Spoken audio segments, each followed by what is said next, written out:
bersama dengan malaikat Jibril.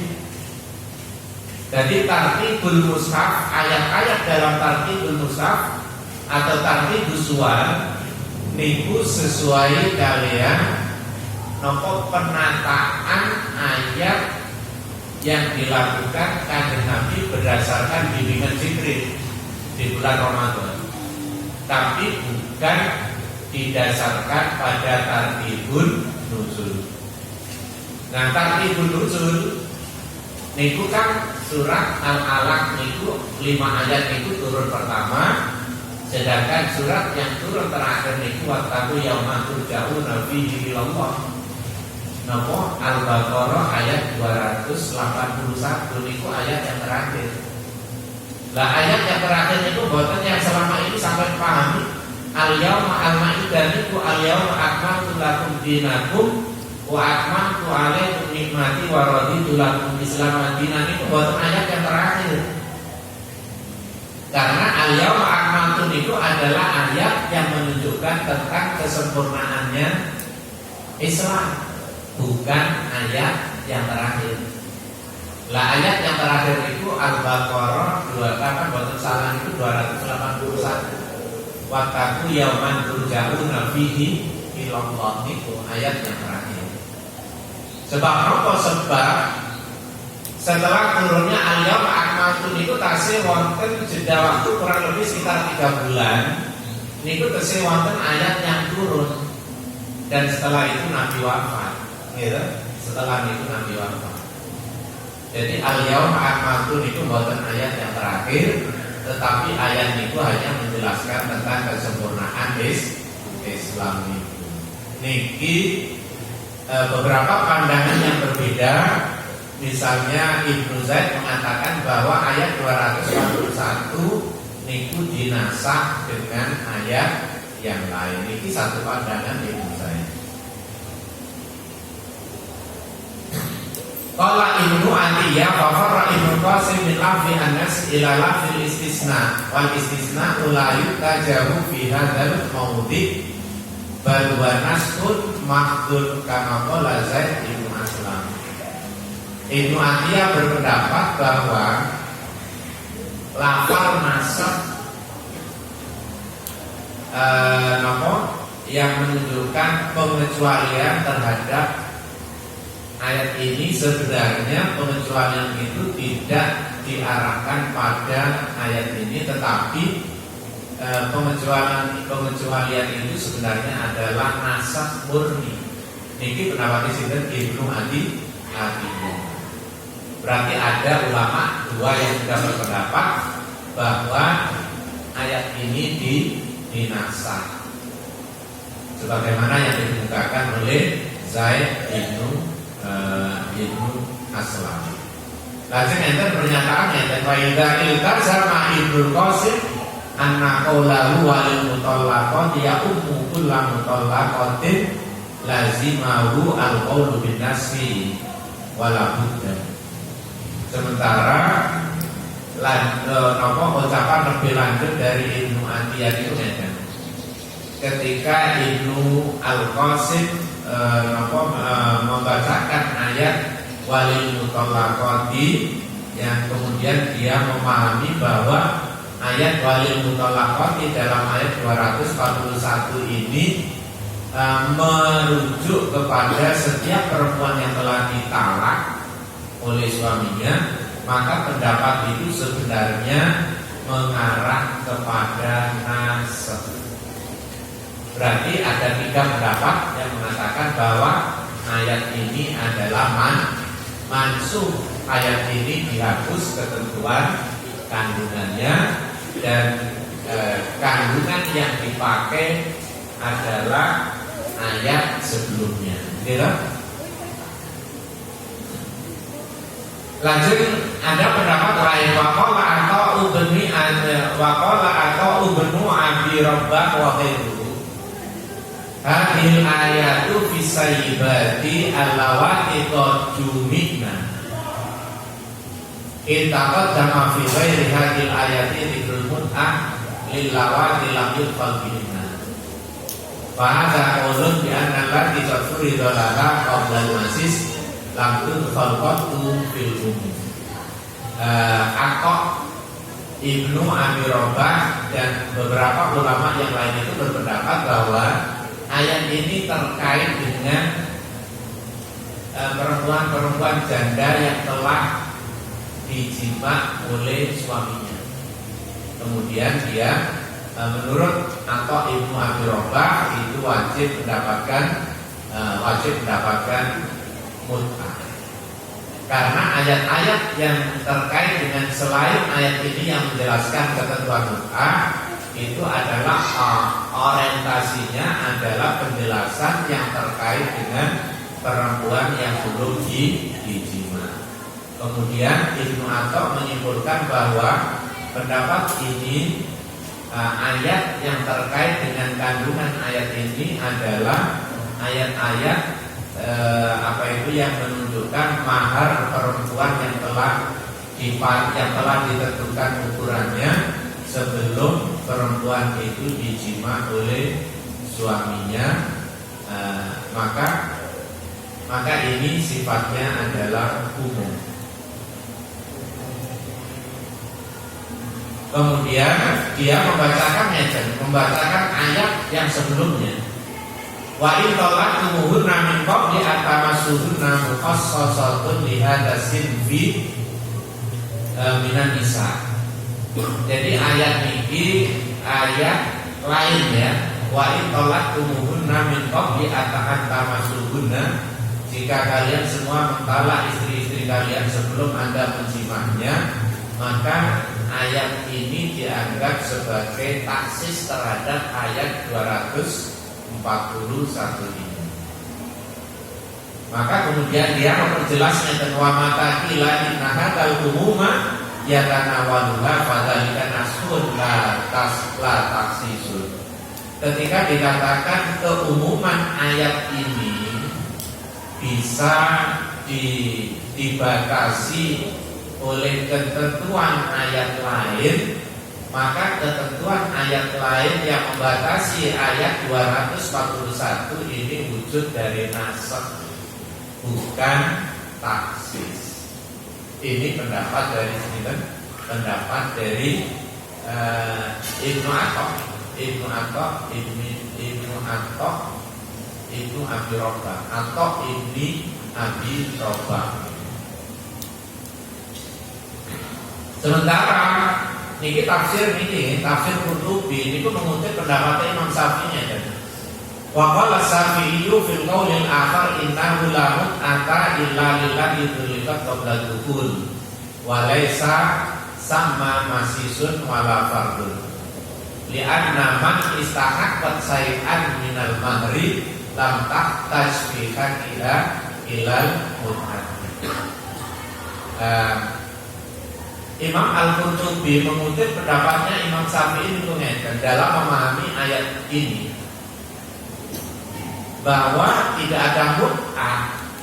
Mut'ah itu hanya bagi perempuan yang ditalak sebelum perempuan itu didukul, tetapi perempuan itu belum ada nomor. Ini memperkuat pemahaman dari pendapat Imam Syafi'i ini. Kemarin itu kan beberapa ayat sebelumnya itu, ketika perempuan itu ditalak suaminya dan pada saat akad nikah itu belum ditentukan kepastian ukuran maharnya itu berapa, tapi kemudian tiba-tiba proses talak itu terjadi dan perempuan itu belum didukul, gitu, maka perempuan itu tidak jadi mendapatkan mahar, tetapi perempuan itu hanya mendapatkan mut'ah. Ini ketentuan ayat-ayat sebelumnya, gitu. Nah, kemudian Imam Al-Qurtubi mengutip pendapatnya Imam Syafi'i bahwa berarti pendapatnya Imam Syafi'i itu buatan satu. Ada beberapa pendapat. Kalau mau kan ahadu qaulai Syafi'i misalnya, salah satu dari dua pendapat Imam Syafi'i sebagaimana yang dikutip oleh oleh niku wau Sa'id bin Jubair niku wau. Niku mana?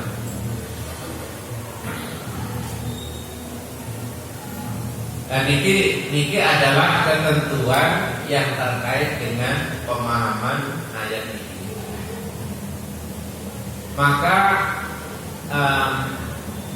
lebih lanjut Imam Al-Qurtubi menyatakan bahwa ayat yang dijelaskan yang terkait dengan fata'alaina umatikunna niku ketika dihubungkan dengan ayat ini niku Imam Al-Qurtubi menyatakan mahmulun ala annahu tatawwun minan Nabi sallallahu alaihi wasallam lawuju balam.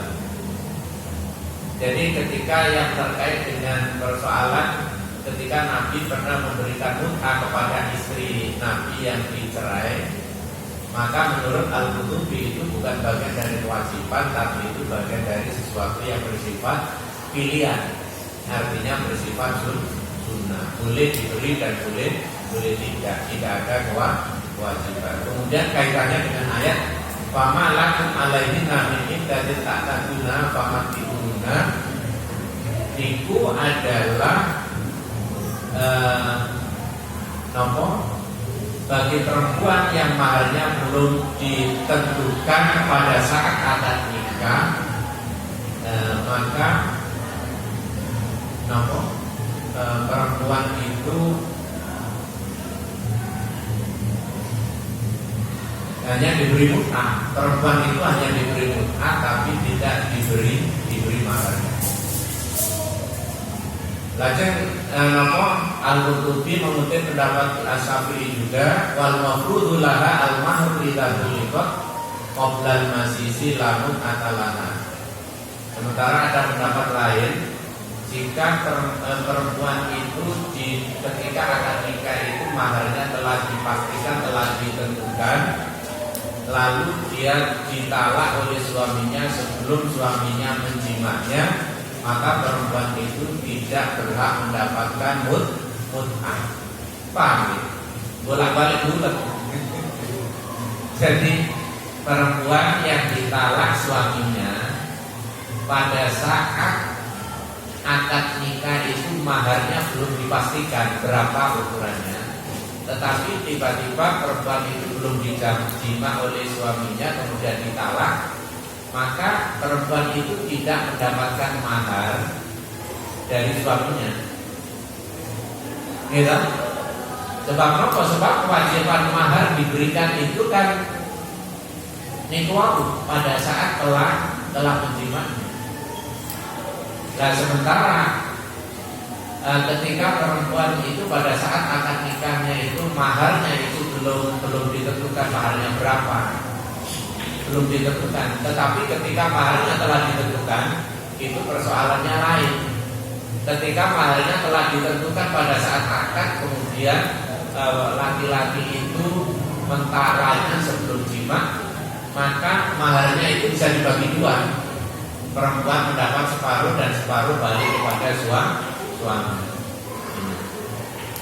Dan ketika mahar itu telah ditentukan pada saat akad, kemudian perempuan itu ditalak oleh suaminya sebelum suaminya menjimanya, maka tenriki lamun atalaha, perempuan itu tidak berhak untuk mendapatkan mut'ah. Mengapa? Li'annaha akhadat nisfal mahri, karena perempuan itu telah mengambil separuh mas kawin. Gitu.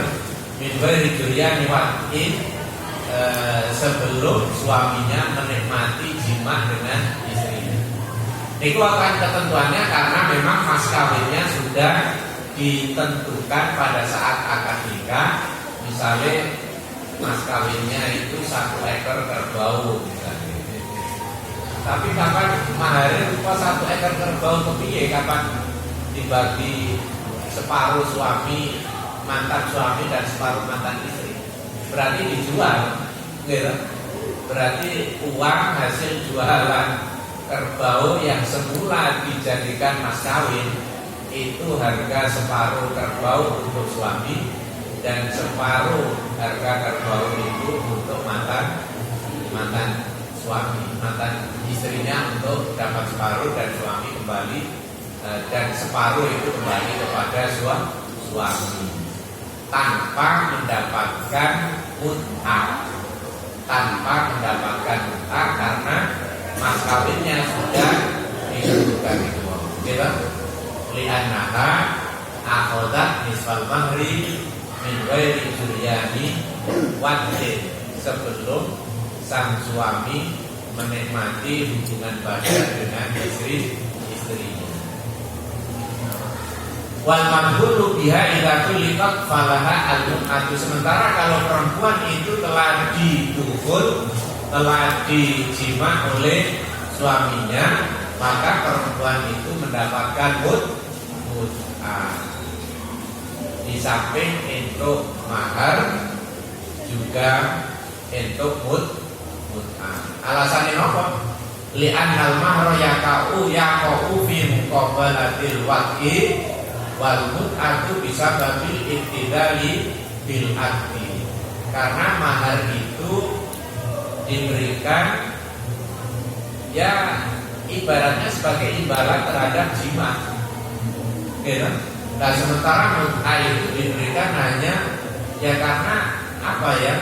Karena saling serah menyerahkan dalam akad, gitu. Ketika sang wali mengatakan akad tuka wazawaj tuka, itu artinya sang wali kan menyerahkan anak yang diwaleni itu kepada suaminya. Itu yang disebut dengan mut'ah, itu diberikan kepada istri bisa babil ibtidai bil aqdi, karena sebabnya adalah sang istri itu diserahkan walinya kepada sang suami. Sementara mahar itu diberikan itu karena bahasa kasar ini imbalane, karena perempuan itu melayani suaminya dalam jima. Sehingga dalam pendapat ini pendapatnya Imam Syafi'i yang merujuk kepada Imam Syafi'i, maka mut'ah itu wajib diberikan kepada perempuan yang telah dijima oleh suaminya. Niku berbagai pemahaman ayat ini terkait dengan keberadaan ayat walil mutallaqatin. Itu kan berkali-kali nih dalam ayat 241 dan mungkin juga termasuk dalam ayat 236, gitu. Termasuk juga Al-Baqarah ayat 236 itu kan enten maka bil ma'ruf haqqan alal muhsinin. Sementara ayat 241 niku mata'un walil mutallaqati mata'un bil ma'rufi haqqan alal muttaqin. Dalam ayat 236 itu adalah haqqan alal muhsinin. Beda apa betul? Konteksnya itu sama, tetapi redaksi ayat persisnya tidak sama, gitu. Dalam ayat 236 itu maka akbil ma'rufi haqqan alal muhsinin. Sementara ayat 241 adalah walil mutallaqati mata'un bil ma'rufi haqqan alal muttaqin. Beda apa betul? Beda, tapi konteksnya sama. Sama-sama nopo bicara tentang perempuan yang ditalak suaminya, hanya rinciannya itu yang berbeda. Ada yang ditalak sebelum dijima, dan pada saat akad nikahnya mas kawinnya sudah ditentukan.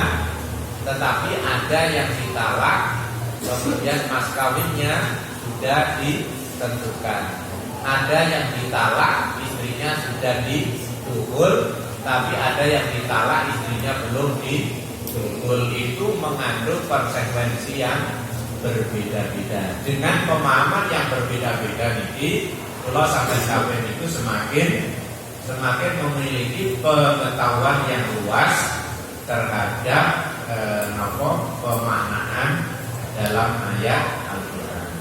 Maka dalam tafsir Ibnu Katsir itu ngeten. Ketika ayat walil mutallaqati mata'un bil ma'ruf haqqan 'alal muttaqin, berarti ayat 241.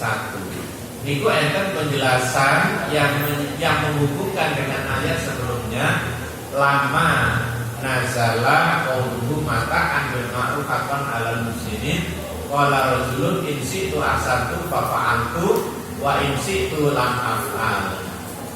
Wa anzalallahu hadhil ayat walil mutallaqati mata'un bil ma'ruf haqqan 'alal muttaqin.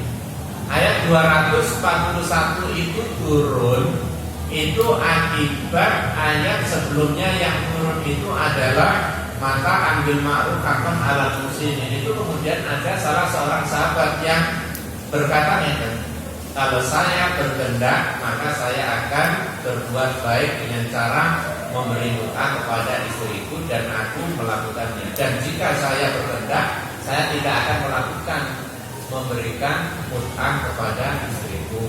Oleh karena itu kemudian turunlah ayat 241 ini sebagai jawaban terhadap para sahabat yang ogah-ogahan. Ogah-ogahan itu kalau saya mau saya beri mut'ah, kalau saya tidak mau saya tidak akan memberi mut'ah kepada istriku. Niki adalah sabab nuzul dari ayat 241. Dari cara ini, jadi memahami ayat itu bukan hanya sekedar ayat itu dibaca dan diterjemahkan secara teks, kedua hal. Oke, ini caranya memahami ayat.